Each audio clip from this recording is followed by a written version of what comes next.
شہر بخارا کے امیر صدر جہاں کی سخاوت بڑی مشہور تھی۔ کوئی ساحل اس کے در سے خالی نہیں جاتا تھا۔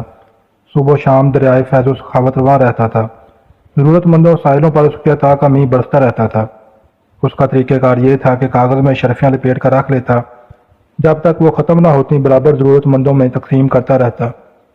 صدر جہاں کی سخاوت کا انداز بھی نرالا تھا۔ اس نے سب حاجت مندوں کی ضرورت پوری کرنے کے لیے دن مقرر کر رکھے تھے۔ کوئی شخص اپنی باری کے بغیر خیرات وصول نہیں کر سکتا تھا۔ ایک دن بیواؤں کے لیے تھا، دوسرا دن مصیبت زدوں کے لیے مقرر تھا، اور تیسرا دن مفلس فقیروں کے لیے، چوتھا دن محتاج ملاؤں کے لیے، پانچواں دن مسکینوں کے لیے، چھٹا دن یتیم بچوں کے لیے، ساتواں دن قیدیوں کے لیے، آٹھواں نواں دن مسافروں کے لیے، دسواں دن غلاموں کے لیے مقرر تھا۔ اس کے ساتھ شرط یہ تھی کوئی ضرورت مند زبان حال سے سوال نہ کرے گا۔ ضرورت مند محتاج اپنی باری کے دن صدر جہاں کی گزرگاہ کے دونوں جانب قطاریں باندھے کھڑے ہو جاتے تھے، اور وہ انہیں اشرفیاں دیتا ہوا آگے نکل جاتا تھا۔ جو کوئی بے صبر اتفاق سے سوال کر دیتا، اس جرم میں صدر جہاں اسے کچھ نہ دیتا تھا۔ ایک دن کسی سائل نے کہا کئی روز سے بھوکا ہوں، میری طرف نظر عنایت فرمائیں۔ لوگوں نے ہر چند اس آدمی کو روکا اور سمجھایا کہ ایسا نہ کرو۔ وہ اپنی ضد پر اڑا رہا اور برابر صدا لگاتا رہا۔ صدر جہاں جب وہ قریب آئے، اسے مخاطب ہو کر کہا کہ تو بڑا بے شرم اور بے حیا ہے۔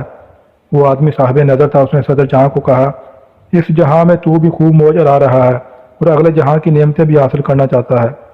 یہ جواب سن کر صدر جہاں بہت متاثر ہوا۔ آگے شرفیاں تقسیم کرنا روک دیں۔ غلاموں کو حکم دیا جس قدر مال و دولت یہ آدمی طلب کرے اسے دے دو۔ جس دن ملاؤں کی باری تھی اس دن ایک ملا اپنی باری کا انتظار کیے بغیر جذبہ حرص سے مجبور ہو کر چلا اٹھا کہ صدر جہاں میں نہایت مفلس غریب ہوں اور مجھے جلدی اپنے دامن رحمت سے سراب کر۔ صدر جہاں نے خلاف ورزی کرنے پر اسے کچھ نہ دیا۔ ہر چند کے وہ ملا خوب رویا گر گرایا، اپنی مفلسی اور محتاجی کی عبرت خیز کہانیاں سنائیں، لیکن صدر جہاں کے دل پر کوئی اثر نہ ہوا۔ باقی سب ملاؤں کو نوازا گیا مگر اسے ایک کوڑی بھی نہ ملی۔ دوسرے دن وہی ملا اپنے پیروں پر پٹیاں لپیٹ کر مزدوروں کی صف میں جا بیٹھا تاکہ دیکھنے والے ترس کھائیں کہ یہ بیچارہ مزدور ہے، اس کے دونوں پاؤں ٹوٹے ہوئے ہیں۔ صدر جہاں جب مال تقسیم کرنے آیا ملا کو پہچان لیا، سب مزدوروں کو کچھ نہ کچھ دیا، اسے کچھ دیے بغیر آگے بڑھ گیا۔ تیسرے دن ملاؤں نے اپنے چہرے پر کالا کپڑا لپیٹا اور اندھا بن کر اندھوں کی قطار میں لگ گیا۔ صدر جہاں نے اسے وہاں بھی پہچان لیا، اسے کچھ عطا کیے بغیر آگے بڑھ گیا۔ اس میں ناکامی کے بعد ملا عورتوں کی طرح سر پر چادر ڈال لی اور بیواؤں کے درمیان جا کر بیٹھ گیا۔ گردن جھکا لی، جولی پھیلا کر دونوں ہاتھ چادر میں چھپا لیے۔ یہ رنگ ڈنگ دیکھ کر صدر جہاں نے ایک ہی نظر میں پہچان لیا۔ اس نے سب بیواؤں کو اشرفیاں دی، لیکن اس کی بیوہ کے قریب سے گزر گیا۔ جب یہ وار بھی کھالی گیا تو ملا کے دل میں غم و غصے کی آگ بھڑک اٹھی۔ اگلے روز منہ اندھیرے ایک کفن چور کے پاس گیا اور اسے کہا کہ مجھے ایک کفن میں لپیٹ کر سر راہ جنازہ بنا کر رکھ دو، کوئی بھی پوچھے جواب نہ دینا، خاموشی کے ساتھ میرے جنازے کے قریب بیٹھے رہنا۔ صدر جہاں ادھر سے گزرے گا، لاوارث جان کا تدفین کے لیے اشرفیاں ضرور دے گا، اس میں سے نصف تمہارا ہوگا۔ کفن چور یہ تجویز سن کر راضی ہو گیا۔ ملا کا جنازہ تیار کر کے سر راہ پر رکھ دیا۔ تھوڑی دیر بعد صدر جہاں کی سواری آئی، دیکھا کہ ایک لاش کفن میں لپیٹی پڑی ہوئی ہے اور قریب ہی ایک شخص غمگین صورت بنائے بیٹھا ہے۔ صدر جہاں نے اشرفیوں کی ایک تھیلی اس میت پر پھینک دی۔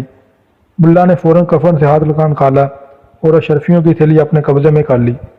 یہ تماشا دیکھ کر صدر جہاں رک گیا۔ اس وقت ملا نے کفن سے منہ باہر نکالا اور صدر جہاں سے مخاطب ہو کر کہنے لگا، اے جو خواہ کا دروازہ بند کرنے والے، دیکھا آخر ہم نے تجھ سے ہی لے کر چھوڑا۔ صدر جہاں نے جواب دیا، ارے احمق، جب تک تو مرا نہیں ہماری سرکار سے کوئی فائدہ حاصل نہیں کر سکا۔ درس حیات۔ اللہ تعالیٰ نے بھی دعا مانگنے کے اصول و ضوابط مقرر فرمائے ہوئے ہیں، ان سے روگردانی کرنے والا بے مراد رہتا ہے۔